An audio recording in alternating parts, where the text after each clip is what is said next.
Hello everyone, SirMonkeySuit here, back again with Kuroko the Basket Season 2. We are on episode 20, and in the last episode we had a free day off, if you want to call it that, and also a sort of a free episode off, an in-between episode between matches. Of course, Serene ended up beating To, and I mean, it's probably the best match that we've seen so far. I mean, I think pretty much undoubtedly it is.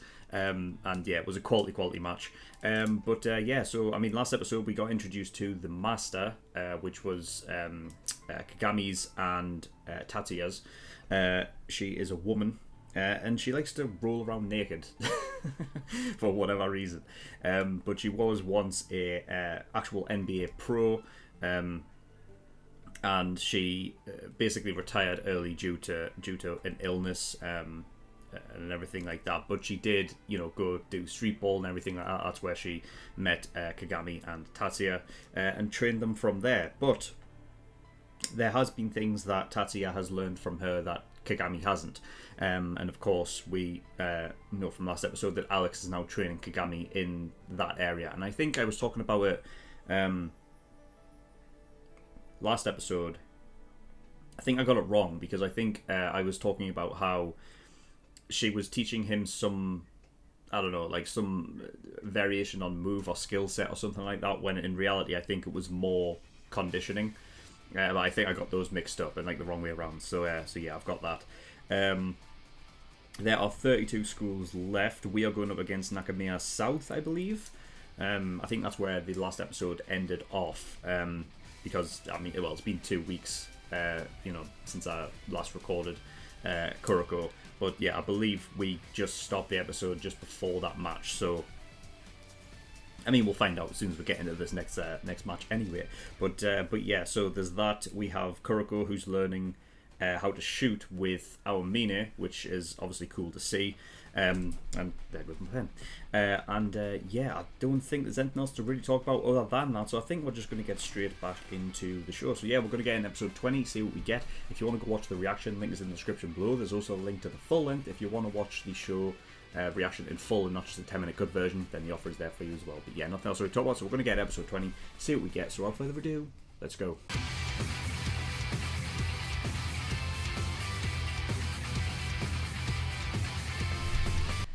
Okay, episode 20, and the game between Serene and Yosen begins. So I feel like this is the game obviously that's going to take us to the end of season 2. It's going to be such a different game, man, this one. It really is to any other game that we've seen beforehand. But everything that, like, because it's such a different style of team, it makes me want to see the other Generation of Miracles teams go up against Yosen. You know what I mean? Because I feel like, I guess in some aspects, like Serene and To, because they are that similar, I guess the style of play would relatively be the same against Yosen anyway. But really what I'm asking is just I want to see Aomine go up against, Murasaki Bara, you know what I mean? I just feel like, because I don't think in this match, I don't see Kagami.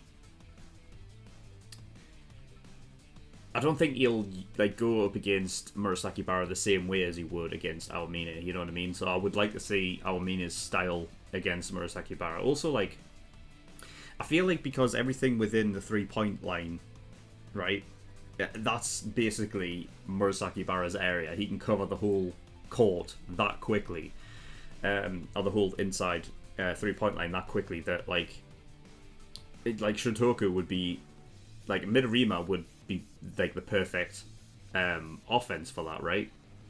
And it would be up to the other members of Yosen to actually, to stop him. I mean, there are 2 other really tall players on that team. And it'll be interesting to see if, how much, Yosen actually changes up their, formation or, how they actually set up. Because, really, it seems as though their main prerogative is to put Murasaki Bara on defense entirely, whilst you have other players like Tatsuya on the offense. But I wonder if there is a way for them to like come out of that and become more offensive. You know what I mean? Like even using Murasaki Bara in that way. But because he's like legitimately the defensive GOM, makes me think he's not going to be doing that a lot, if ever. I mean, we'll see, but yeah, I mean, it's going to be interesting to see who pairs up with who in terms of like who their one-on-one opponent really is going to be, because realistically you would think it makes sense for Kagami to go up against Murasaki Bara, being that, well, Kagami's got jumps, right? So it's going to be a thing of if he can jump higher than what Murasaki Bara can actually jump to as well, considering his height, which would be interesting to see as well. But yeah, thing is, it's another thing of like with Tatsuya being on the court as well. That's also like a thing that it's a one-on-one there as well. So I don't know if I feel like there may be a lot of changes, like different ways to approach in this game. I feel like it's going to be changing quite often, which it'll be nice, I think, to keep it like sort of changed up in a way, because I feel like when Seirin are going up against Shotoku, for example, it's kind of like just one thing, and you go for that one thing, and that's it through the entirety of the match. But with this, it's going to have to be like just different passages of play to get past that defense. So yeah, this is the quarterfinals. So yeah, that was confirmed, which is good to know. We're now in, that we now know that what everything going forward, that this would take us obviously into the semi-finals, which I assume from now on it's just going to be Generation of Miracles teams, because Rakazan will be in there as well. Obviously that'll be in season 3. And hopefully Kaijo as well. I can probably see that happening, which means that Shotoku, I don't see them going that far. And we need, obviously, our competitive match against Kaijo anyway, so yeah, there is that. But so we got the start of this match, not this episode, where, of course, Murasaki Bara was always going to get there first, but I didn't know there was a rule in touching the ball too early when it's in its... Because I know that this is a rule in basketball that, like, for example, you can't block the ball when it's gone past its highest point and it's now coming down. But I didn't know that in terms of when what's the term for when they kick off, right? The referee throws the ball up in the air and it's touched. It seems as though it has to reach its highest point before you can touch it. Right?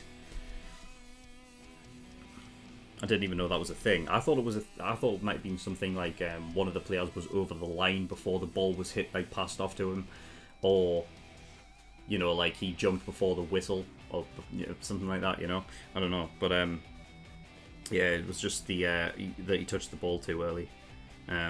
Which is interesting because that sort of gives off this idea that like Murasaki Bara is actually being serious for once, which is obviously rare in terms of like his personality and everything like that. So yeah, I also love the look into like sort of cross passes across court, which doesn't really happen. That's something I am aware of, is that generally when you're passing around you pass around the 3-point line, right? It's kind of like you never pass cross court. And I like the fact that they use the analogy of football as well, where it's literally like a lot of the time in football you are actually crossing the ball, because obviously the pitch is so much more, it's so much more bigger and it's wider, whereas on the court, while there is obviously less people in basketball than there is in football, it's still like relative, very tightly packed. So it's generally impossible to obviously get the ball through. But I like the fact that because Kuroko, because his style of play, that like it allows him and allows that team to actually cross pass with ease and speed as well. But even with all of that speed, Murasaki Barra's still there to pick up on it. So yeah, it's going to be interesting to see how they're going to get past this then. I mean, that's what I was thinking, like, if we had Midorima on our team, I feel like you'd have the perfect counter there, because that means you're forcing Yosen out of their defensive line to come out to try and stop Midorima, right? Which means that lightens up the inside. So yeah, I feel like Shotoku would just be like a perfect sort of counter for Yosen.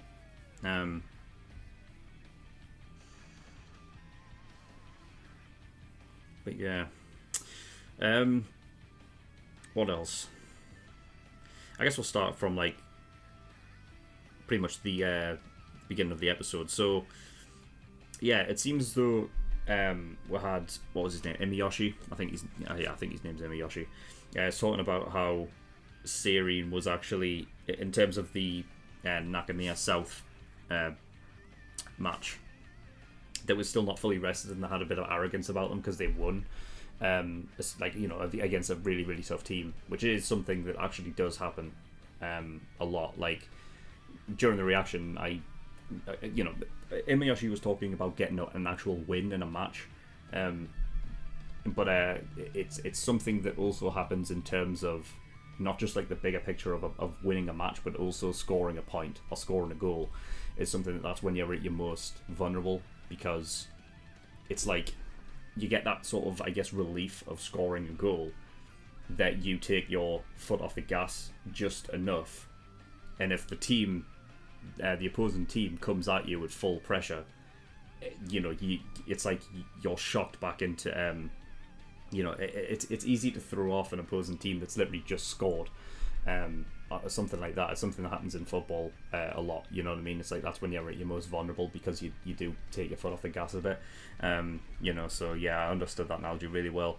But yeah, that sort of like that arrogance is an interesting one. Yeah, I was shocked to see them like not even going for the ball, like when it was on its way out, and Izuki's like, I'm never going to get there. It's like, well, this is the one thing that Seirin's sort of like, their whole sort of mantra is working hard for it, you know what I mean, and not giving in, and not just like going at 80%, but I guess that does obviously tie into the fact that they were going like 120%. So you've got to offset it with how much, I don't think they were fully rested. So even if there was this whole thing of like arrogance and stuff like that, I think it's like, it's tough to get that going again, because of how hard they actually did fight. So yeah. Yeah, Yosen actually demolished the team to 0 points. It's absolutely insane, man. And that would have been the round of 16 as well. Like, that would have been, I mean, that, when you consider how many teams were actually in the whole tournament, to get to that point and still have a team that couldn't even score one.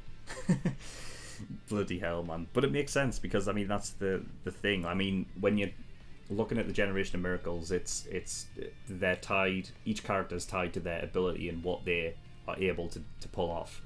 And when you have the likes of Midorima, his biggest threat is scoring from anywhere on the court, and that is his big thing.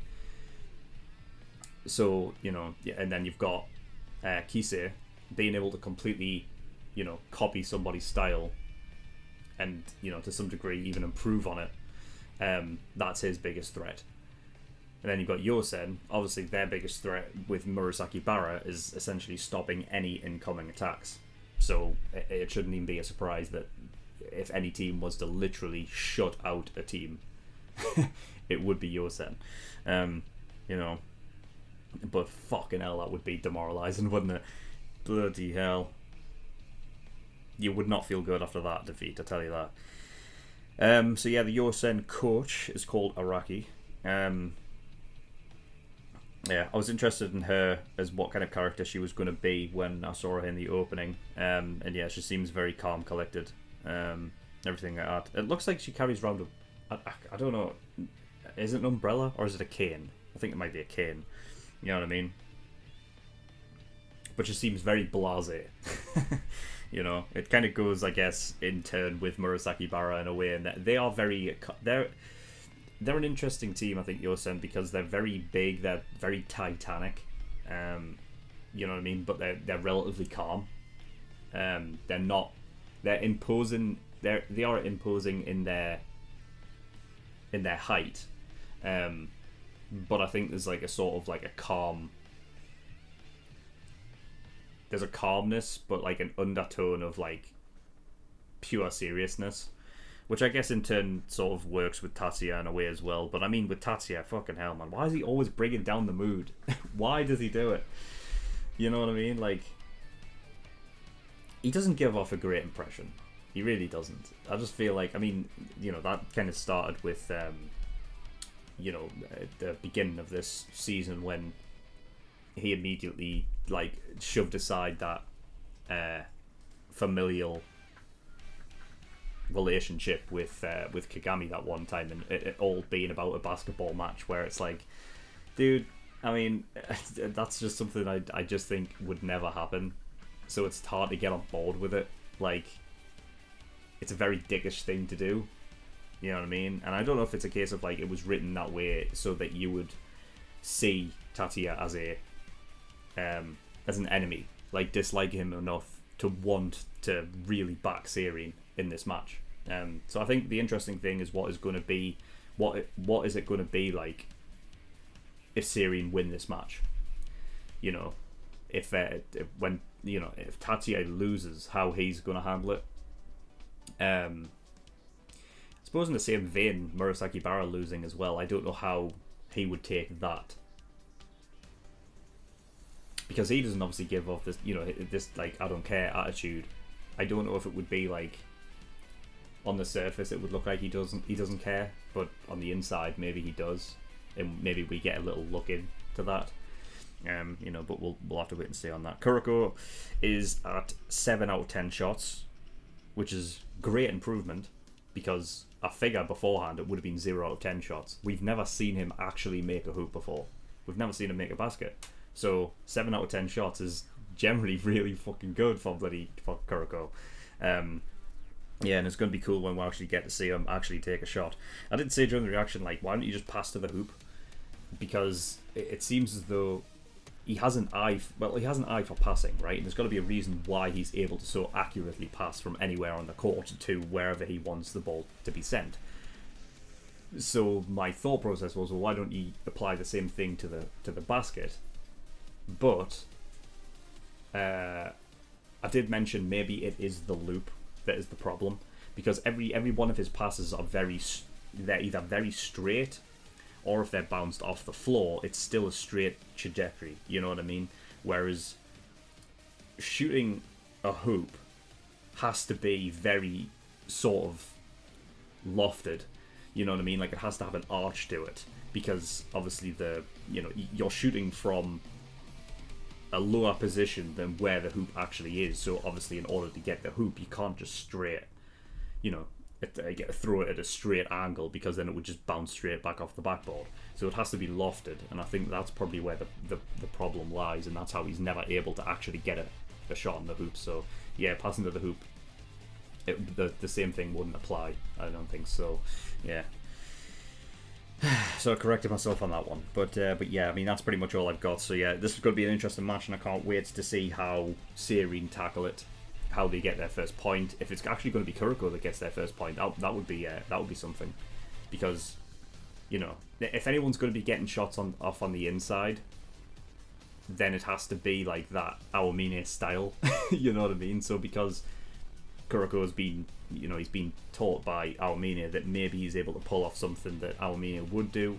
The problem is that Kuroko has that he doesn't have the speed of Aomine, so, you know, but it will make a hell of a statement having Kuroko get the first point if he can. But anyway, yeah, that's all I've got for episode 20, so thank you everyone for watching. Episode 21 will be out the same time as this one, but if you want to gain access to episode 22 and 23 immediately, then you can do by going over to my Patreon, becoming an early access tier patron, and yeah, that's $5 a month. That gives you access to shows a week early. There's also the full length tier if you want to watch any of my reactions in full and not just the cut 10-minute version. then that is there for you as well. And there's also the exclusive tier, which gives you access to movie reactions and things like that. So if you want to watch my reactions to movies and things, then that is that is the tier for you. But yeah, that's all I've got. So thank you for watching. I'll see you all next time. Bye bye.